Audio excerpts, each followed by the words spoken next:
everybody. Welcome to another episode of Screen Time Continuum. I am Nick, and I am joined here with the gentleman, as always, Keelan. Happy Wednesday. Happy Wednesday. What's going on, brother? How you feeling? Not too bad, man. Not too bad. And we got Mike. Mike's in the house. What's going on, man? Everything but the right thing. Sorry to hear that. I hope it improves for you.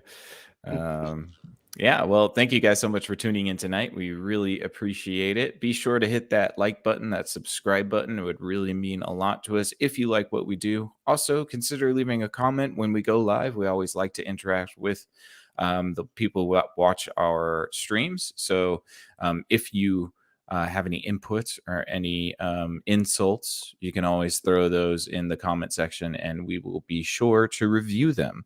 And fight you. But they better be good. You got to be funny about it. If you ain't funny, don't tear your ass apart. Yes, exactly. Tonight we're going to be reviewing a new movie that was just released on Hulu a few days ago. I know I caught that, Keelan. I'm disappointed in you too. We're going to be reviewing a movie called Appendage. It came out on Hulu, and it came out, let me see, the date was on the 2nd, so 2 days ago.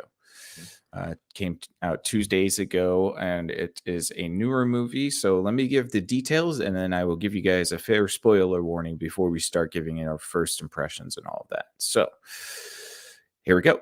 It's directed by Anna Zlokovic and written by Anna Zlokovic.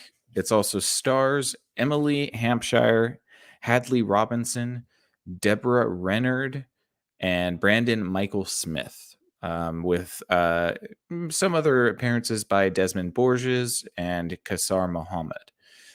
And the synopsis for this movie is: a young fashion designer's life spirals as her darkest inner thoughts manifest into something gruesome that won't stop growing. And so I think now is a good time to give you a fair spoiler warning. This movie has only come out 2 days ago. So if you don't want to be spoiled about it, it is the spooky season. So we are probably going to be reviewing more scary movies in October. And if you haven't seen Appendage yet, you should probably go check it out and then come back to us. Or if you don't mind being spoiled, you can always just stay tuned with us, and we will talk about the majority of the film and whether it is worth watching or not. And that'll be the main crux of the discussion today. All right, guys.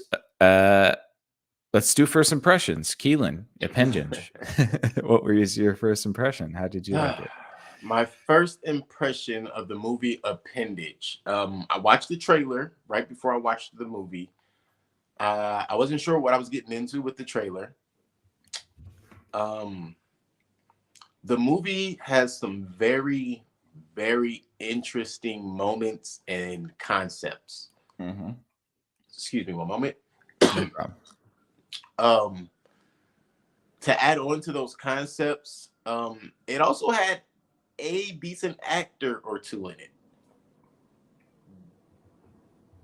But this is once again a movie I'm not really sure how to talk about it other than interesting concepts.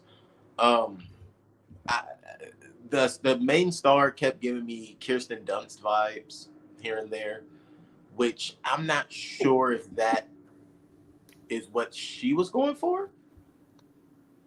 But yeah, that's probably her biggest highlight through the entire thing is that comment I just gave her, or that compliment I just gave her, because that's a compliment.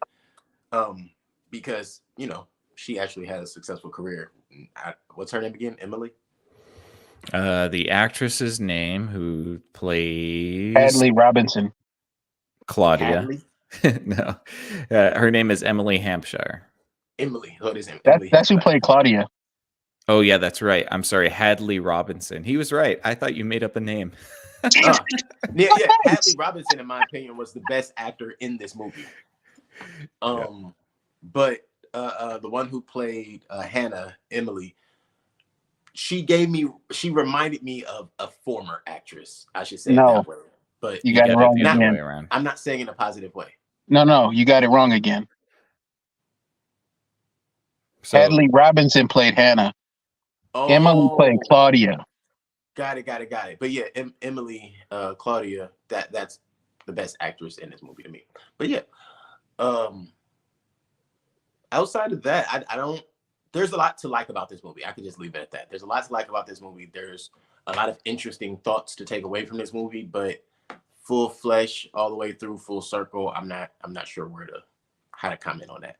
But yeah, those would be my first impressions. Stumbled through those, but yeah, that would be my first impression. Still got plenty of notes. Fair enough. Mike, first impressions. It kind of made me think like they were trying to make a certain kind of a lore kind of thing. It was like a what's it called, a doppelganger kind of a thing, but using what's it called, a vestigial twin when they get absorbed. Kind of like using that as a vehicle to make this kind of a lore thing, because all these other people have it, and then it tries to take your place and then kill off the original host. So it kind of gave me that kind of a vibe. So I didn't hate the concept at all, but the execution was a bit lacking. Fair enough. All right. Well, yeah, I didn't necessarily hate the movie all that much. I think that it's okay. Again, there are some, like you guys said, there's some original ideas here. Although I did find myself thinking of *Malignant* a lot when we were watching this, because that's kind of the same premise, is that there's a vestigial twin on the character, and then the twin takes over. Which is that again? I hated that movie. Repeat. I'm sorry. Still. *Malignant*. Oh yeah, I remember we reviewed that. Yep. Yeah, I hated that movie. Yeah, well, we did too. It is quite similar. Let's go for a dance. Right. I didn't dislike it. It kind of reminded me a little bit of Ghoulies, if you guys remember Ghoulies. I do. Yeah, and the little creature that came out of the toilet. It kind of reminded me of that a little bit. There were some funny elements. I laughed a few times at the little monster character when it first came out. That was hilarious. But there was a moment in the movie where I thought that it could have ended and been better, but they sort of gave us the happy ending. And I think that they could have probably gone with the more, sour ending if they wanted to. And that would have been good. That might have actually given me a little bit more points in my review, if I'm being honest. But we'll get into that. But it was overall not a bad movie. It's okay. It's nothing that you're going to be too wowed about. I don't know if it's exactly scary. It's a more gross out type of movie. Really? At least I thought so. It wasn't like scary, but it was definitely wasn't that. It was kind of gross with the growths and yeah, that type of stuff. It was kind of nasty. Puking up black stuff into people's food and things like that. Yeah, that was pretty nasty. I'll give you that. It's pretty nasty. All right. Yeah, well, we should jump into the flick. So basically, the movie revolves around the character Hannah, that's played by Hadley Robinson, and Hannah is stressed out. I think the opening scene is her at her parents' house, and they're droning on mindlessly about a move that they have to do, and basically the sort of upper class lifestyle that they lead. And you can see that Hannah is at her wit's end with her parents, and she presents her frustrations as sort of tics, where she picks at her cuticles, and that's supposed to show us as an audience that she's very stressed and frazzled, because Hannah also works at a fashion designer who is sort of a diva, and Hannah's not very good at stuff. Like life? Like life and also fashion design, apparently. Like, I don't know why she would even get this job if she was so bad at it, but she's bad at it. And that causes her a lot of stress as well. So let's see. Keelan, where do we want to go? Do you want to start with the parents or the job? What's going on? Let's start with something I meant to put in my first impression. Certain scenes in this movie felt like they weren't rehearsed and they were being cold read. Like, all right, I got to put these couple of lines in, and knock this out, which is a very professional thing if that's what happened on this set. But I say that just because I feel like it was necessary. Let's start with, well, Hannah gets her side pains. Yeah. Let's start with Hannah's side pains immediately as she's leaving for work after morning sex and breakfast, because that was a very awkward situation for me. Just because I didn't like the beginning of this movie. I didn't believe their dynamic, the boyfriend girlfriend. I didn't believe it. It was more forced than, like you were talking about, her passion for fashion design, you know, or her talent for it, whatever. But it just seemed more forced, and not even taking shots at the actors in any way or anything like that. But it just didn't translate the way that you would want it to, for that to be kind of the jump off point of a movie, to show, like, or maybe that was the point, to show that there was kind of a disconnect between them two, because there were things that happened later in the movie that would kind of lend to their disconnect, and why he would go about certain things a certain way. Because if they were closer, he would probably react differently. Maybe, yeah. Hannah certainly doesn't have very good relationships. She's not very happy with her parents. Mm-hmm. She's got a boyfriend whose name is Kalen. And I thought that part was funny. So did because I heard it wrong the first 3 times. You know, they're sorry. That's okay. It made me look up at the screen like, come on, bro. You got to represent. Yeah, and their relationship seems kind of tenuous. They've only been dating for about 6 months, and so I think things are still kind of new. But she gave him a key to her apartment, so they're trying to move forward. But yes, they have very awkward bed talk, and then sort of like an almost sex scene in the shower, but then it cuts away. Like, I don't think we needed that, but maybe it was because all he did was finger popper. Yikes. And then they're making breakfast, but then she's got to go because she gets a text from her diva of a boss saying that the design picks have been pushed up to 8 a.m. and she's got to rush over. And I'm like, how far are you? If you got to leave now to get there at 8, then you should have already been walking out the door. And it looked like well past 7 o'clock when they were awake. So I don't know. It wasn't like that weird, like dawn, all kind of dark, kind of light outside. Yeah. It was definitely bright enough. So bright and birds flying around, like, man. Yeah. I think too many metro buses out here for you to be talking about it's only 7 a.m. Yeah, I think she was already late, but that's okay.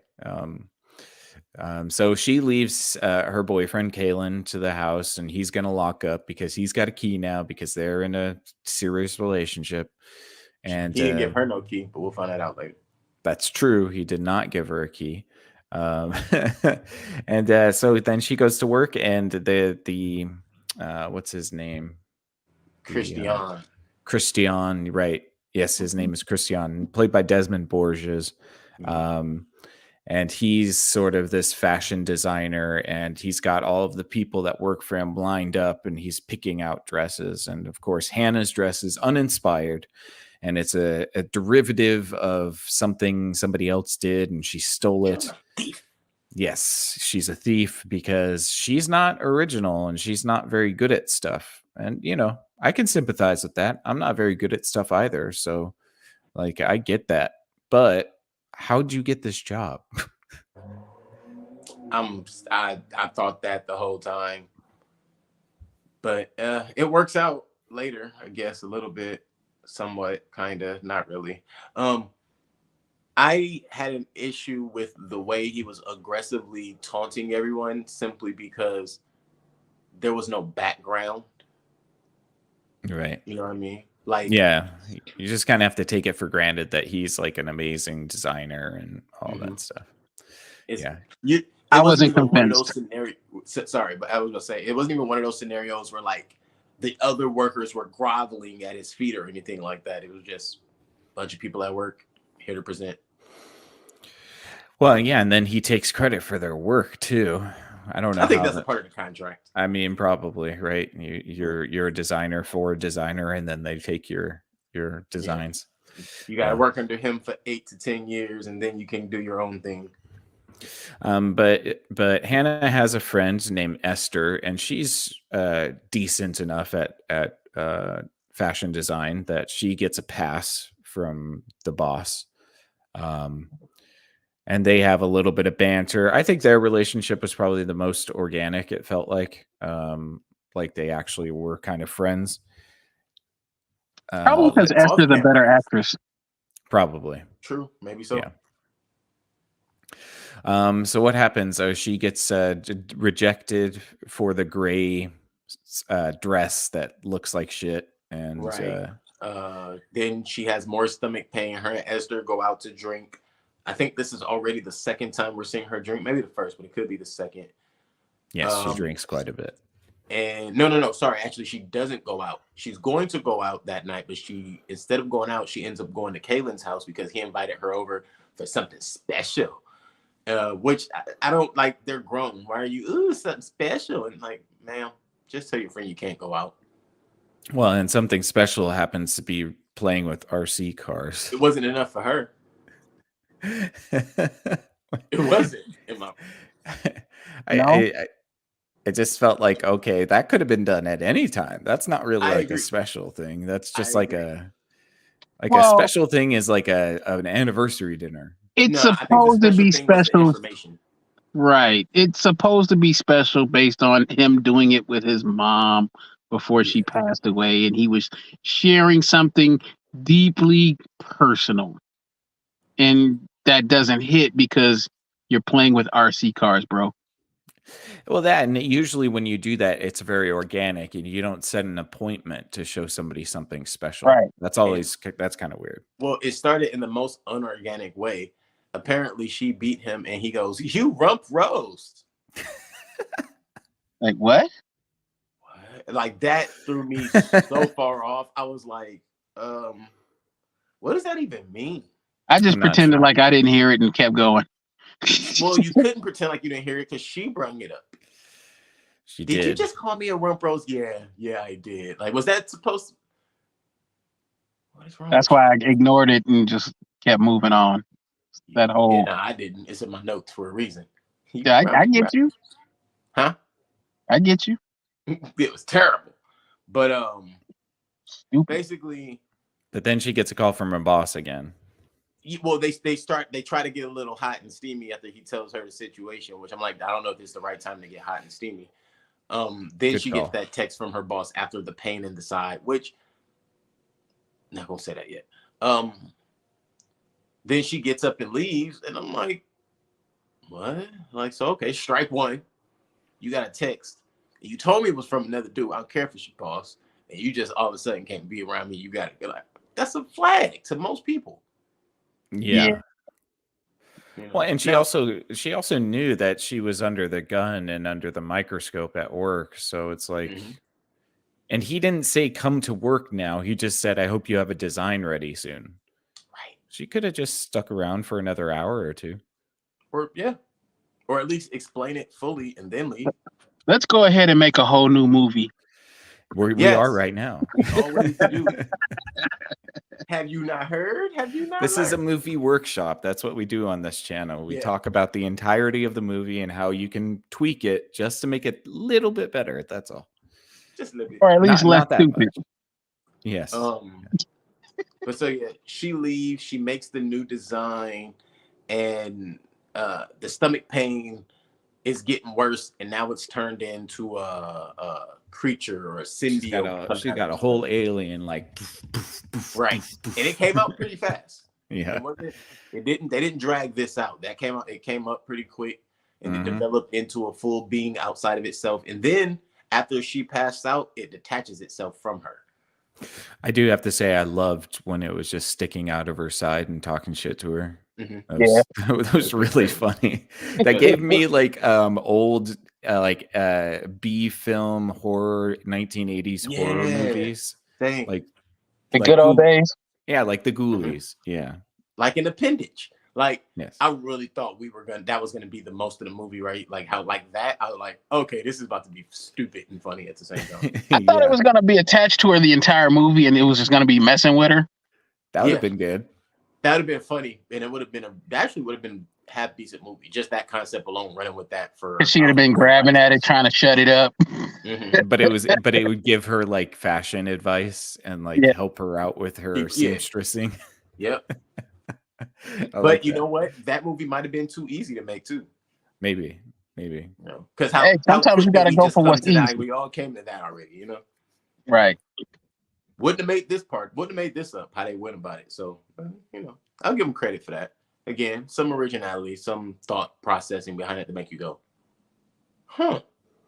Okay, you took the left when we thought you were supposed to take a right. Don't make too many suspect lefts, but all right, cool. Let's see what's next. So the ghouly little appendage is able to remove itself from her when she passes out, right? Right. And then she wakes up, slams it into a wall, knocks it out. But then all of a sudden she starts feeling inspired and she goes and makes a whole new dress. Something that the creature told her before she knocked it out was to dig deep inside her dark, twisted mind. Mm-hmm. And I thought that in itself was interesting because that lends to the idea that this thing is here to help in some way. But you find out and you realize very fast that this is a freaking grief monster. And sort of a muse and an oracle all at the same time. Right. Right. But I just love that when she does like end up smashing it, she hits it with a high heel in the head and then wraps it up in a blanket and puts it in the closet. Yeah. She hit it with a shoe and it got sleepy. Stinky feet. Yep. But she goes to work the next day. Her dress is chosen, and then after her dress is chosen, she decides to go and find a group to help her with this parasite situation. Not a parasite. It's an appendage, but if we're being real, this is damn near the same as the movie Parasite if it were to be able to detach itself from the host. I guess, yeah, because it kind of feeds off of her energy psychically somehow. Right. That's why I brought up Parasite. Like, I didn't see the movie Parasite. I'm sorry, but the anime Parasite. Yeah, I mean, it even has a proboscis, which it feeds from. So yeah, like that was nasty. Yeah, but still, just like the movie Parasite. I mean, the TV show, the anime. Mm-hmm. I'm gonna have to watch the movie and see if they are the same because I think the movie is based on that. But they're not. Mm. Okay. Anyway, back to what we talking about. So yeah, she basically goes and finds this group, and she finds out that Actually, no, she goes to the doctor first. Sorry, she goes to the doctor, and her and the doctor talk about vanishing twin syndrome, and the doctor jokes about her being a human chimera with two DNAs, and it's like when she said that, I'm like, is that a thing? Yeah, it's a real thing. Sometimes, yeah, when somebody absorbs a twin, you can still retain the DNA of the twin. Yeah. They have double the amount of DNA. I thought twins had the same DNA, or is that only identical twins? I think there's still tiny variations. Yeah, I don't think they have them. Yeah. I don't know. I ain't never had one, so. I mean, I'm not a geneticist. I'm only neither am I. Either. Yeah. It's either Google or what. Disclaimer. Yes, we are not geneticists. There you go. As if you needed a disclaimer. I mean, yeah, just in case y'all didn't know that out there, y'all might have been like, "Oh, that's what they do." No. Secretly, we conduct genetic experiments in the lab. Secretly. Perhaps. But yeah, the doctor figures out and says all of this based on her birthmark, and you know, it's pretty common. She told her, but that's what the doctor told her. But basically, she ends up find about 3 or 4 bars. She has quite the drinking issue. Sorry, what? No, I was gonna say, how does she find the group? Yeah, so she finds the group after she goes drinking with Esther. Her and Esther go to the bar, and then she goes looking for a group online. She starts typing that shit in the next day. Right. Yeah. I thought that was funny because it was like she was doing research on like a lore monster that she had to try to understand. Mhm. I thought it was kind of funny because it's like she got all these websites with these weird pictures and stuff, like of monsters coming out of people's sides and stuff. I'm like, that's weird. Mhm. This is not an episode of Supernatural. This Yeah, is or also like this it's is like the internet back in the aughts where you could find stuff like that. Yeah. You try to search for that type of stuff now, you would never be able to find it. you said she found them on E-Bombs World. Yeah, exactly. Yeah, Rotten.com. that's Wow. right. Yeah. If you know, you know. You just got in a time machine. That's Mhm. right. But yeah, basically she ties it up after it grows a little body and stuff and breaks out. She ties it up, puts it in the basement, and it tells her she can't get rid of it. And also, I think it had hypnotized her a little bit at that point, right then, which is how it gets stronger and bigger. Which we learned that also a little bit later. But again, this is really that moment where you realize it's her anxiety and her grief and her frustration with her parents that has bred this thing, and that's why I call it a grief monster, because that's what it's bred of. And even every other person and everything that it feeds off of, because we find out it feeds off of grief and trauma. Yeah. I don't have an issue with that, but I don't really think Hannah is the Best food. No, she's just not the best example of somebody going through grief. Like what's so wrong with her life? Right. She She got rich feels parents who don't care for her. she feels like she's not worth She's life. unlovable. Yeah. I mean, yeah, I guess, but there's nothing in the movie that shows us that. She has a best friend that really cares for her. She's got a boyfriend that really likes her. Her parents are waspy, but like Her still dad loves her. supportive. Her dad This movie definitely loves is an her. introduction to early 20s depression. I guess so. I mean, Um, the only thing bad that was going on in her life is her mom was a real butthole. yes. Yeah. That's Yes. about it. And that's Yeah. because, like her mother, like her daughter, they both share this lack of understanding that their actions and the things that are happening around them affect more than just them. Main character syndrome is real. Yeah. No. Yeah. Yeah, so I guess I just wasn't 100% sold on this idea that Hannah was this miserable person and that she had many reasons to be. In fact, we only really figure out that the reasons that she was sort of growing this grief monster were tacked on later in the movie. To Hannah having impulse issues. Right. Yeah. Well, So Especially like no, they did blend it with something else, so maybe not. so she's got the little what would you call you? Oh, there's a word for this, homunculus. She's got the yeah. little Yeah, the homunculus tied homunculi. up in the basement. Yeah, because she's a chimera, and the Yes. homunculus has grown into fruition. Mhm. But she tucks it in the basement, and then we jump to a whole nother day. That's something I noticed. This movie literally kept jumping days. And she's now having thoughts that Esther and Kaylin are cheating on or sleeping together and messing around. And they both come to her door together to take her to a surprise brunch picnic. And she declines after she imagines them whispering about, we don't need to be here. Just leave her. I thought that was a huge just stretch to even make that work. Mhm. Because there's absolutely no indications that was even a situation going on. There was nothing. No, but it was to lend to her lack of grasp on Awareness. reality in the moment. Yeah. Also, Because the extent to which the homunculus will go in order to get its way. Right. Yeah. Right. Well, anything fighting to survive is going to do what it need to do. So she tells them no. They leave confused.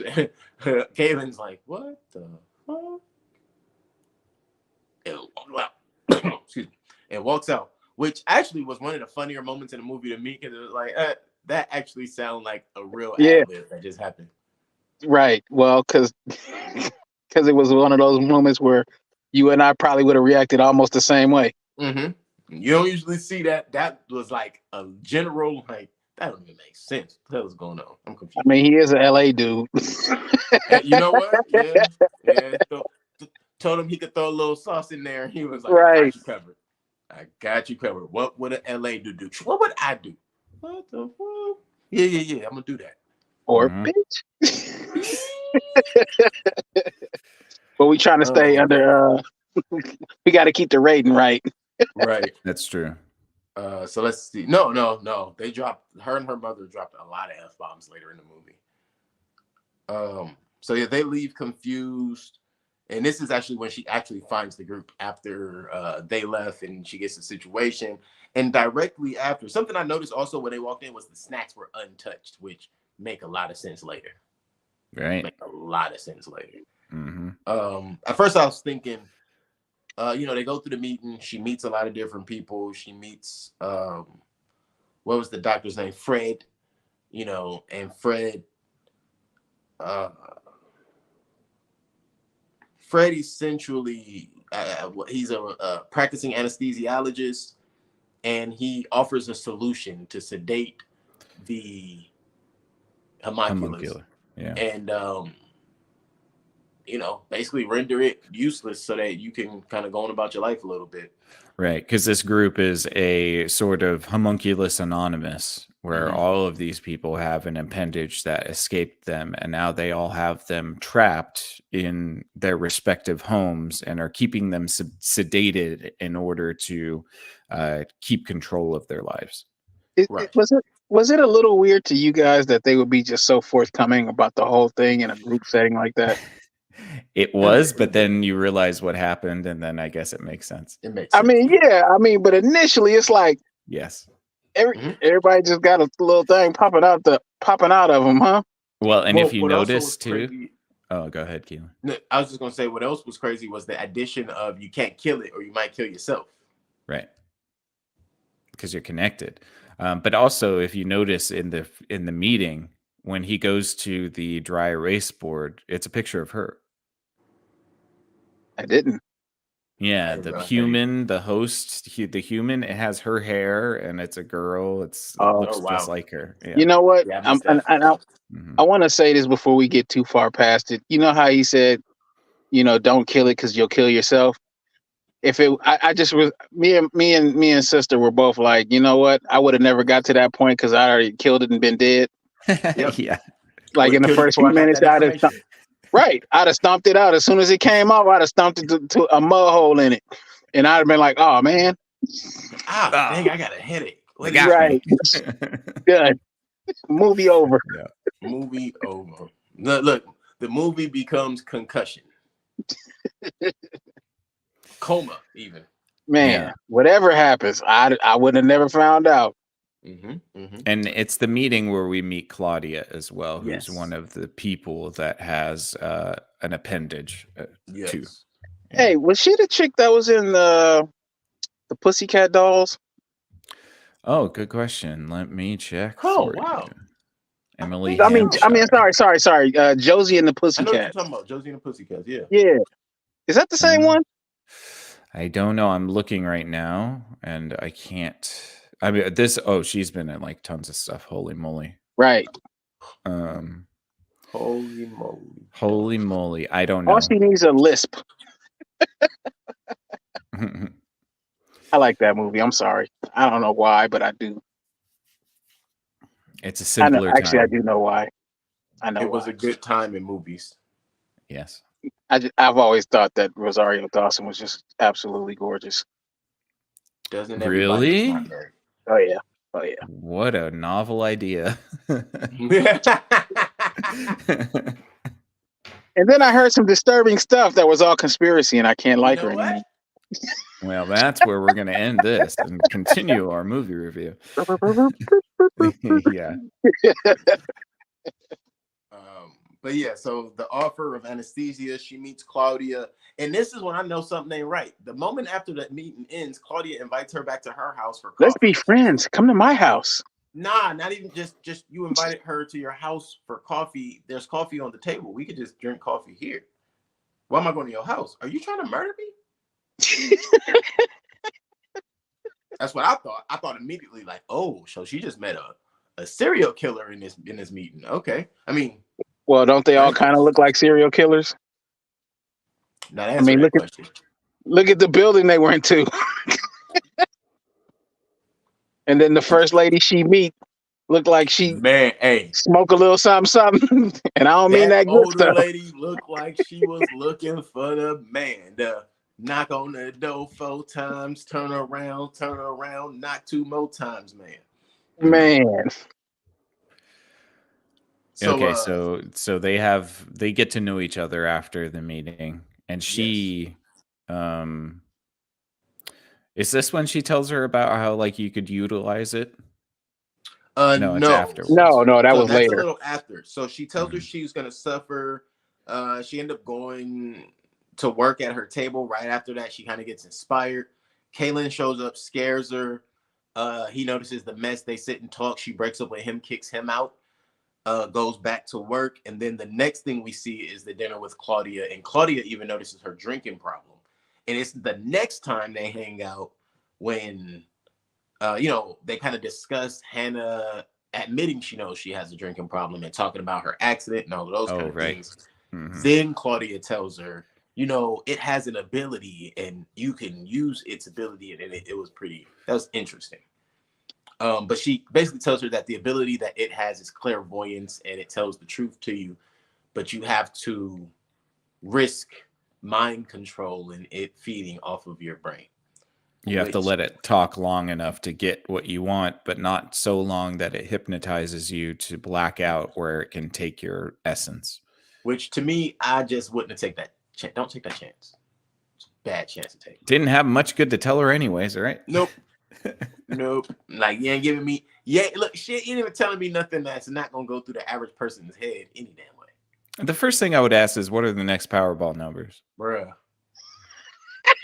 What are we doing here? I don't want to know if my boyfriend is cheating on me. I want to know the Powerball numbers. Right. Show me the money. Come on. Because then you can replace them. Yes.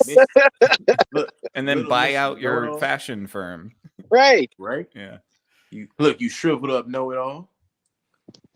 Man. So she decides to go and she gives it a try. And it tells her that Kaylin is cheating, which is a lie. But she falls victim to the hypnotism. It grows full and strong and gets away. And now she's stuck trying to figure out what to do. And the way it did that was her syringe was empty, which we find out later was because of Claudia. Why did Claudia do it? Oh, we'll tell you in a minute. This is when she goes to her mom because she's freaking out. She's sick. She's vomiting up black stuff. Her mom asks her to pick up the food for her. She ends up vomiting in the food, and she basically tells her mom, "Oh, I'm sorry. I'm so fucked up." And her mom said, no, her mom says, I would never, she has a discussion with her mom. Her mom says, do you know how scary it is for someone to call you from the hospital telling you that your daughter's on and 5150 basically. Right. Yeah. So it's all about you, Mom? It was all about you? It's all about you, Mom. And she's like, do you know No, Dad, what about you? Kind of thoughts? She's like, do you know what it's like to have those kind of thoughts? And her mom responds, no, because I'm not fucked up. And I'm like, oh, yes, you are. Bam. Now, you know what? At that point, I would have said the same thing. She's an ungrateful little, you know what? Honestly. She was an alcoholic teenager that decided to kill herself in a car accident, but then didn't do it, and then put her parents through that. And now she has a nice life, and her parents supported her and took care of her. And she obviously went to college, and they paid for her fashion school. What is her problem?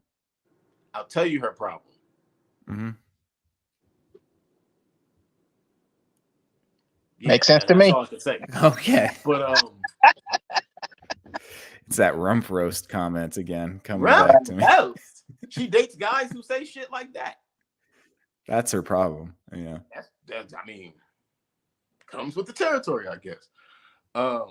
Let's see. So she leaves her parents' house because she's puking everywhere. But her dad seems like he's pretty understanding. Yeah, Dad told her to go lay down. Basically, seeing like you don't look well. Go get some rest. You look like shit. Go lay down. And told her to go lay down there. It's not like he kicked her out. Right. Yeah. Put some tussin on it and you'll feel better. Man, a little bit of tussin heal everything. What you better do?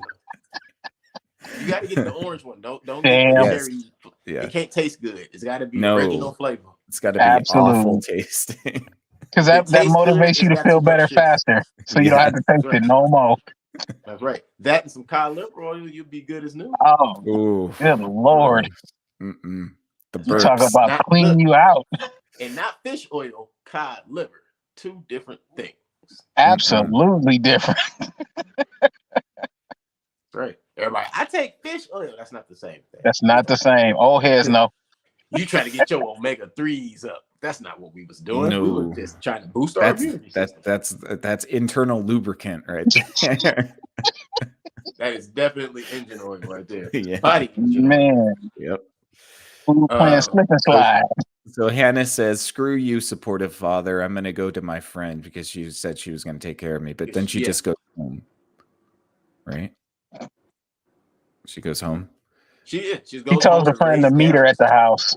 Oh, that's right. And then so she's laying in bed, and then there's somebody behind her, and she's like, "Claudia, is that you?" But she doesn't turn around, of Doesn't course. turn around because she's paralyzed from fear. Right. But it's not Claudia, it's the homunculi, and it's almost fully formed. That is pretty terrifying. Except the teeth are like this. Yeah. Yeah. She's got like a fish hook mouth. I thought that was, I was like, I see what they're doing here. And then it started feeding off her, and you could see the hands started changing. I'm like, oh, this just got even more interesting. It can feed. Like, it's one thing to just grow because it hypnotizes you and gets in your mind, and that makes it stronger. But it can feed off of you. See, and my fear would have subsided pretty quickly once it had touched me, because I'd have jumped up out the bed like, and then we'd have had a whole boxing match. I might say Mike would have started using a Philly shell on that. Get off. Man. Yeah, you have to assume it's not at its full strength yet. So Man. you should I try watched to too knock many it out movies before. Yeah. to just lay there and take it. But as Hannah's getting fed on by the homunculi, she sees Claudia walk in, and this is when Claudia waves at her, and then everything goes black. Yes. And we find out that Claudia was working. She's not Claudia. She's the parasite of Claudia, and she's taken over Claudia's life. And now she is helping Hannah's parasite do the same. But didn't they kind of see that? Wasn't that kind of telegraphed a little bit, though? It was actually, to be honest, I didn't 100% expect that, but when it did Something happen, didn't seem right. Yeah, of course, it was all very odd. But when it did happen, I was like, "Oh, okay, let's end it here." Right. Or well, you know what? No, a little further down would have been better. I feel that as an ending, I can dig that, but the next part I think would have been a perfect ending. Right. And I know y'all know what I'm talking about because we getting there. Yeah, when they basically take Hannah to the basement, lock her up, and as they're coming out, they run into Esther. That part? No, further. Oh, okay, a little further down the road. Okay, gotcha. Yeah. So yeah, but yeah, they go to lock her up. They run into Esther, and basically she knows something ain't right. She could tell, and the way she ends up realizing it is when she saw Hannah wave. Hannah didn't have the matching tattoo that they both have, which I thought that was useless. I was like, why are they showing us their tattoos? And later I was like, oh, okay, it's a giveaway that the homunculi can't replicate their body art, basically. Which I thought was crazy. That in the text was weird. Yeah. And when she sent the text, weird. The scar was like inside out. It was cleaner. Right. Yeah. And it didn't have the jelly donut. Yeah. That thing looked gross. I was like, so is that pus or, it's jelly filling? That part. Good job. Yeah, it quite literally looks like that. So Hannah's parasite is taking over her life now. She's trying to make amends with the best friend, trying to make amends with the boyfriend. And this is all in the aim of something that is supposed to be a game changer for the parasites, right? Yeah. And apparently for the person's life, because it seems like they're only taking over people who are already kind of like have the possibility of doing better in life. So it's like she kind of takes over and assumes Hannah and her art side. She goes and challenges Christian, and that helps make her job better. And, Esther already knows something is off because you're aspiring to do better here when we were just talking about leaving here and opening our own She didn't fashion say they're design open to shit. the idea, though. That's Say it because again? that's because original Hannah sucks. Right. Right. Esther was suspicious because now Hannah's good at fashion design. Right. That's what I was getting at. Like, no. Yeah. It's not that she was like gung ho about doing it. It was Esther brought it up, so she was likely to do it because her best friend was doing it. The fact that you would just turn your back on your best friend and not at least have the discussion, hey, I want to do this for this, or you know what I mean? That's what made Esther go, who this bitch? Because that's not my bitch. As she said, you my bitch. And this was me. Man, women can talk to each other in some crazy ways. Well, Yeah. there's some never mind. Yeah. There you go. I know what you're about to say. I'm gonna leave it. We're proud of you, Mike. I know you did. Good. You know what? Good on you, high man. five. Put your hand up to the camera too, Nick. That's growth. That's growth. Yeah. Proud of you, buddy.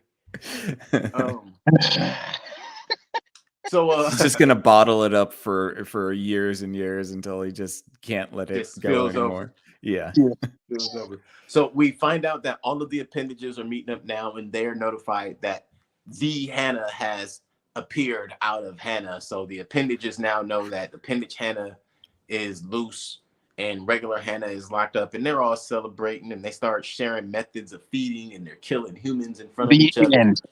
Huh? The end. Yes, when they reveal that they don't need the host anymore and they can feed off of normal people, yes, I agree. Well, when once they reveal that they're all the appendages and they can do that, that's where you end the movie, right there. That would have been a great. Agreed. Yeah, I think that would have been a great ending because at some point, like, oh, okay, the humans have figured this out, but we don't need that. I think that would have been a great ending. Yeah. And I actually thought that it was just going to be the end. The rest of this movie is just going to be the appendages wreaking havoc. I never thought she was going to make a comeback, and I thought somebody was going to die. You know what? And to be honest, when I saw that part of the movie, I thought that was going to be the ending. So I checked to see how much movie was left and was like, dang. 30 minutes. Dang. Yeah. That's a perfect spot to end the movie. Mm-hmm. It really was. Only an hour and a half. Yeah. So, and also, this movie moved kind of slow. Yeah. Might be one of the slowest moving movies we've watched in the last 3-4 months. Yeah, it definitely kind of drags a little bit in the midsection, but I agree. I think that the revelation that everybody in the support group was a homunculi and that they figured out how to feed on people that are not their hosts, that would have been perfect for it to just end that way and then be it. Right. And it separates them. I don't know if it kills the host, but it would have separated them from the host. Right. So they wouldn't be dependent on each other. Mm-hmm. And that's really when we do also learn that, they have to feed to stay alive. So Hannah goes, she basically gets out of the doctors again. They're running tests on the slime that comes out of her body when she vomits and stuff. Nasty. Because it's really sticky. Goes to Kaylin's and they're hanging out and she comes over with a bottle of wine and a sexy dress and he knows something ain't right, but smell them pheromones. Mm-hmm. I'm gonna do it before I start asking questions. She hot. Let me do this. I don't know. I'm gonna go that far, but I mean, there no more. Married man. But yeah. But you silly for that. Hey, after she sent them text emojis, first thing I thought was like, can we do what them emojis was talking about? Listen, that little homunculi was ready to get freaky. Right. But I think that was also the turning point of not acknowledging these are the grief monsters are the worst parts of these people. Yes. So of course she's gonna go over there and want to have nasty, dirty sex when they're not even on really speaking terms. But it would seem in Hannah's case, it's the homunculi is better than her. I think so. It's just her. It's her regular self, her confident self. Mm-hmm. Yeah, she just needed some confidence because that's what the homunculi had that she didn't. Confidence. Yeah. So they take the Hannah's homunculi takes this opportunity to feed on Kaylin because she realizes that normal Hannah is starting to get better in the hospital, and so she's starting to get worse. Right, and I thought it was interesting that all happens after they have sex and he notices something ain't right. Like kind of looking at her crazy, like It seemed a little tighter for some reason. Oh god. Yo. Wasn't going there. I was simply gonna say that's not the person who I'm usually doing this with. Exactly. How about the boyfriend that knows that his girlfriend has a tattoo? That in too. A pretty obvious location. Or the only person she really told what was going on, and Kaylin is who told Esther. And Esther's the one who was like, how about we just listen to her though? True. And he's like, initially that was my criticism of him. It was like, if you just shut up and listen to what she got to say, I think this would have been a lot smoother. Yeah. Said every horror movie ever. I think that's the way it always goes. But I like that he wasn't. But I thought he should have been the one to save her. So at that point, we find out, like Nick was just saying, Homunculi Hannah is feeding on Kaylin. Claudia's there watching, and she's getting off on it like it's a sex act. And Esther and Hannah realized, yo, they're about to try to feed on Kaylin. So they get down there, and she runs, even though she don't have any energy, and she gets there, and then they get up to the stairs. She remembers the code for the back gate, but she ain't got no key. So when they get there, they can't get in, but she remembers there's a vent. I can climb through the vent. And I'm like, that's crazy. That's bad Suspend security. your disbelief, sir. That's terrible security. Terrible. What are we in? Well, I guess we are kind of in a B-rated movie. Yeah. There's no such thing as those anymore. We should also make note that they're in the hospital when Homunculi Hannah starts feeding on Kaylin. Yeah. And they run all the way. Dead. Oh my God, that bothered me so much. Yeah, he should have definitely been dry and dead. What did he live across the street? Yeah. I mean, we saw how quickly they killed the guy that was tied up when they demonstrated how to feed on people. It was within like 10 seconds. Okay. Since you brought it up, yes. Can I just point out the fact that he said it takes time? You have to wear them down and learn about them and all that kind of thing there. Isn't that only just, I mean, I guess, what is that? To make them suicidal? Do they have to be suicidal in order to be fed on? No, they just have to know some deep trauma. That's why Claudia asked her what she knew, the darkest thing she knew, and it was about his mom dying. I guess, but I just don't understand how that ties into the fact that they have proboscises that puncture the neck of the person and then suck their spinal fluid out. I don't know. I guess it's usually you have to get close enough to be able to get that close to somebody, maybe. Yeah, I guess. Man, that ain't how vampires work. No. Basically. And it's like they had to feel some kind of level of pain or sorrow before they tapped in, or they couldn't feed on them. Yeah. That wasn't a lot of explaining. That was all kind of weird. But lo and behold, Claudia finds her crawling through the vents and snatches her up by the hair, and she half turned the lock. So Esther just kept ramming it until that busted in by itself. Because that's how that works. That's definitely how that works, don't you know? Yeah, it never settles back into its locked position. Never. It would never do that. Never. You know, that's not the safer thing for it to do. Right. She ends up getting in and fighting Claudia, and then Claudia ends up getting sedated, even though she was about to kill the original Hannah. And I'm like, but how is she gonna kill her if that's gonna kill the homunculi? Like, make it make sense. Yeah, I just said you can't kill her. I think it's because they thought she was finishing up feeding, and so the tie is severed, right? Yeah, that's a good point. Because that was the thing, is they had already said that they had people who had died from trying to kill the homunculi before. So it was like, okay, so can't kill each other. Yeah. But yeah, basically they end up killing or sedating Hannah, sedating and getting sedating Claudia, getting evil Hannah all sedated and everything. And after that's done, they just sit back and they all stare off like. And what does Esther say? Her name should have been Abby. That would have been a better name for her. So wait, hold on. Hannah kisses her homunculi, and that is enough for it to stop? Yep. Because she's no longer traumatized or forgiving her, she loves herself. Right. Yeah. A little That's dumb. self-love. You know, That's if dumb. these homunculus were any kind of intelligence, they would just sever the tie and then move to the other side of the world. Yeah. Right. Just Pretty leave. smart. Learn a new language. I mean, you don't even have to leave the world. Just other side of another state. Just leave. It's, I mean, like they could definitely be very successful, right? Because they have a Right. level of clairvoyance and Yeah. ability and all that. So So it said. We don't have any real proof of that. It knew. It wasn't clairvoyant. It knew their deepest fears and shit like that, their memories, stuff like that. So That's it just fair. played on their insecurities. That's It fair. knew how to be confident where they were lacking. Mhm. Yeah. Right.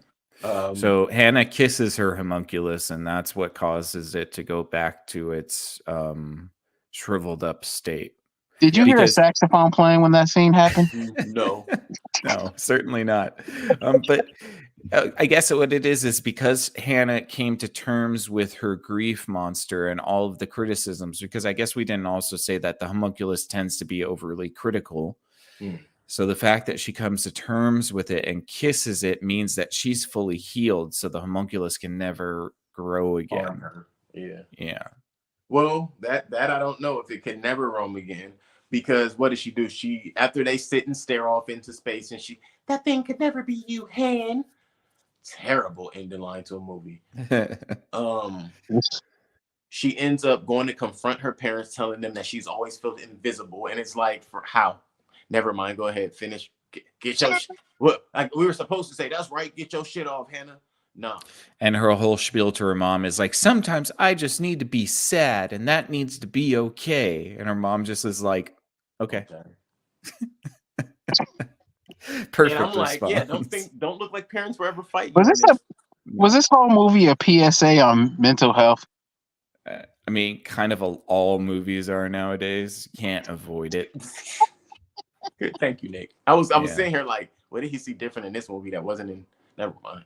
The last 20 movies we've reviewed. Run, rabbit, run, rabbit. Yeah. Run, rabbit, run. Oh man. Project Legion. Everything. Well, how about we name the ones that weren't? We'll have a shorter list. Fair enough. Right. But yeah, so Hannah and Esther go and quit their job. Basically, it seems like the next day, and then they open their own fashion studio in their home, in a cottage, which is what Esther wanted to do. You know, get a home of their own.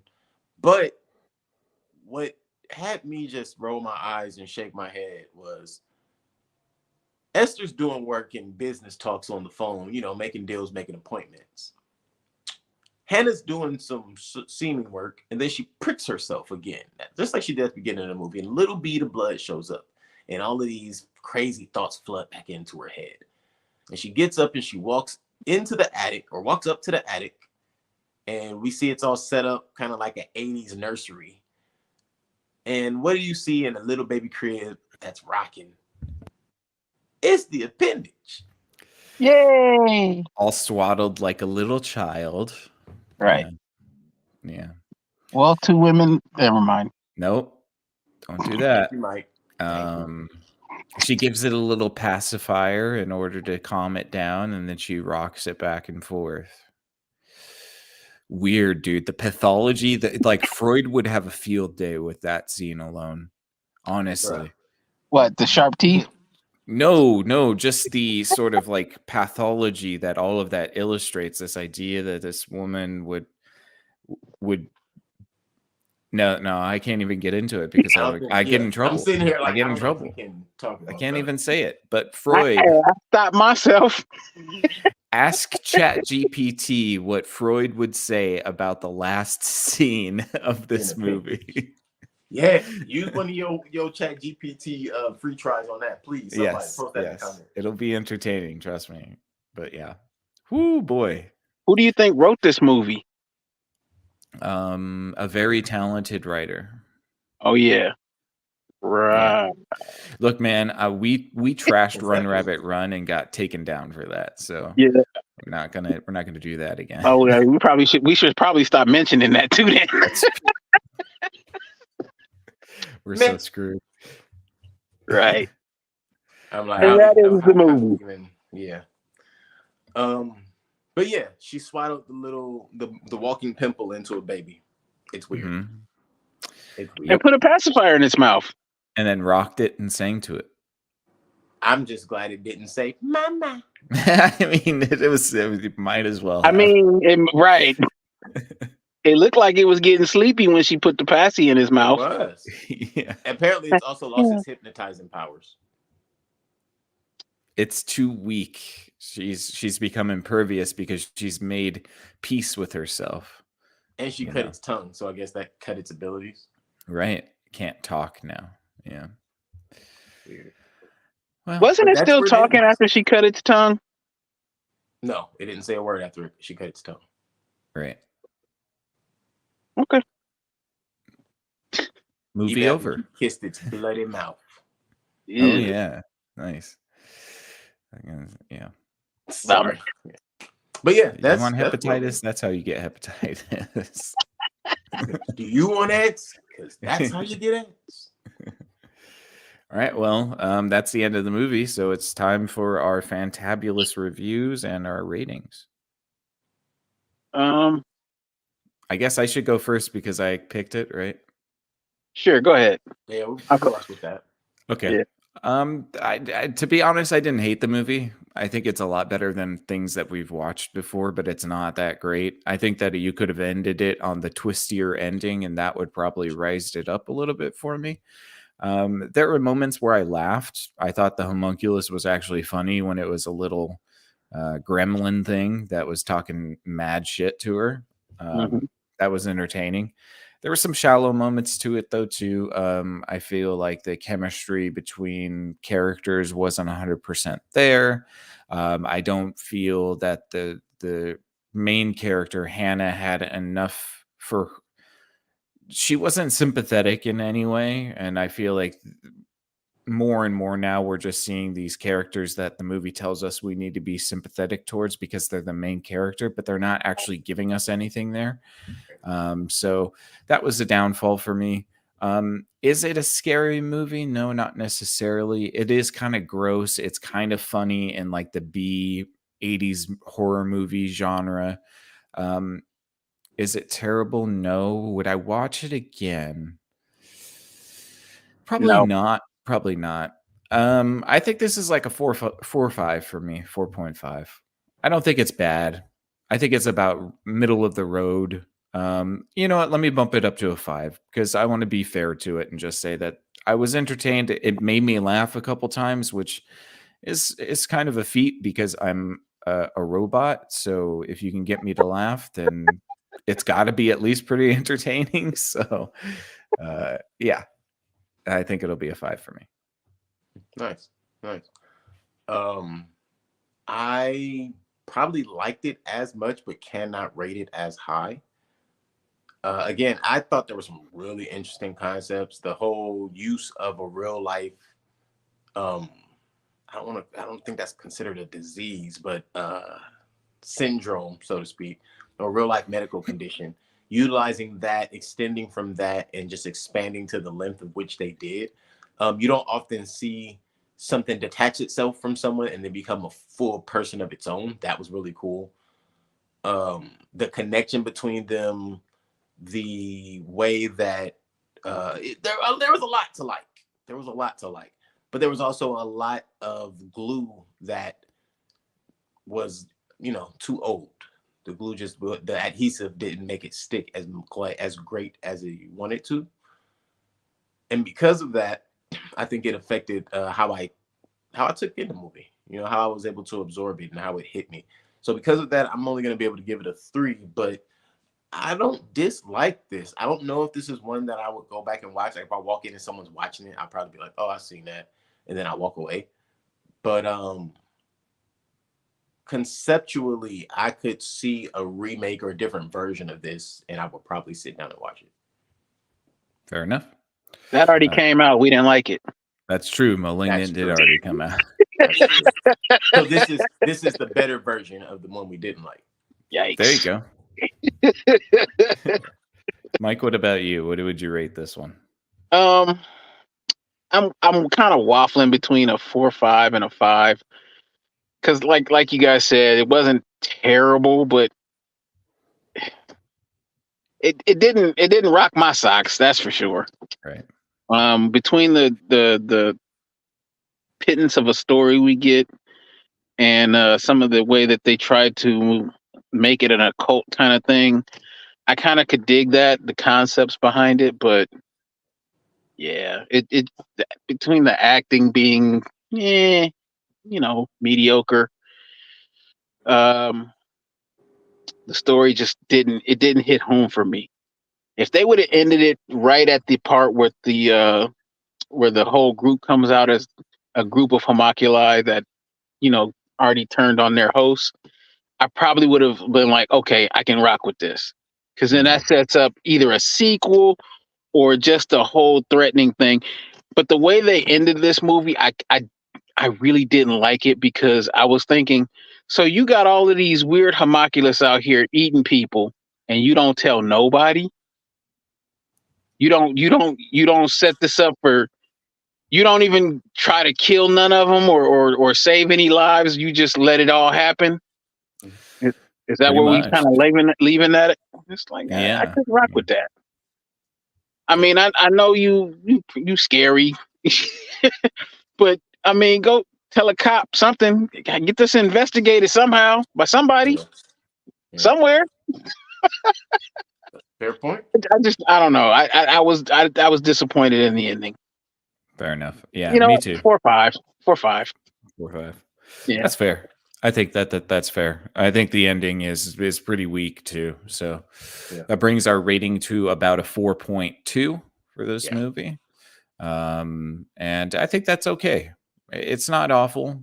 It is October. It is spooky season. So there's going to be a lot of things to watch. You can add this to your list. It won't be, it's only an hour and a half. It does slog a little bit, but there's some interesting concepts here. And maybe you'll like it more than we did.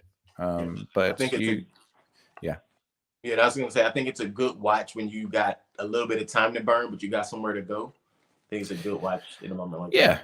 Yeah. I think it's fine. There's going to be plenty of people that are going to want to watch scary movies all October. So I think that's, you can add this to your list if you like. I don't think it'll blow your socks off, but there's some interesting concepts here. So a 4.2 from us here at Screen Time Continuum for the movie Appendage that is out on Hulu right now.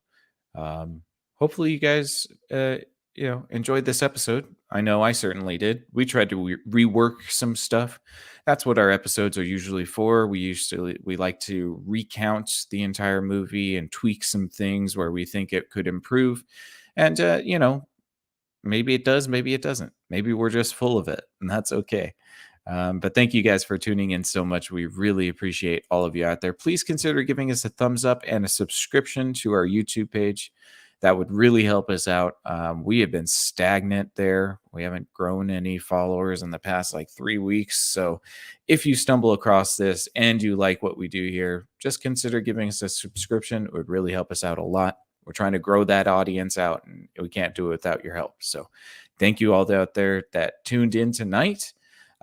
We hope that you enjoyed. We will be back Sunday nights at 8:30 p.m. We're here every Sunday and Wednesday for you guys. We also have a whole archive of lots of podcasts that if Ruh-roh. Oh, well, ruh-roh. What Nick was saying is we have a lot of podcasts that you guys can go ahead and check out. We are here for you. Here we go. Sorry about that, guys. I literally swiped on my mouse pad and it backed me out of this. Oh, wow. Well, thank you guys again. We really appreciate it. If you want to check out the archive podcasts, we do. Here you go, right up here. We got If Numbers Could Talk. We have Screen Time Continuum, which you're watching right now, Strawberries and Coffee, and King_of_Ilion on Twitch. They are streaming all the time, so hit the notification bell. And then we have Exofathom and This Married Moment. Lots of archived episodes for you guys. So if you want to check out the other stuff that we do, you are welcome to go check that out. All right, guys, I think that's it for us tonight, huh? Yeah, Yeah. that's all I got. I have no appendages to go and reclaim or anything And of if that you Good. don't nature. like and subscribe, I'm gonna send my appendage out to get you. Hey now. Well, none of you want that. That's for sure. So I think that's where we'll sign off for tonight. Everybody, thank you so much for the Screen Time Continuum. I am Nick. I am Keelan. And I'm Mike, the appendage. Hey. All right, I gotta go check on this man now.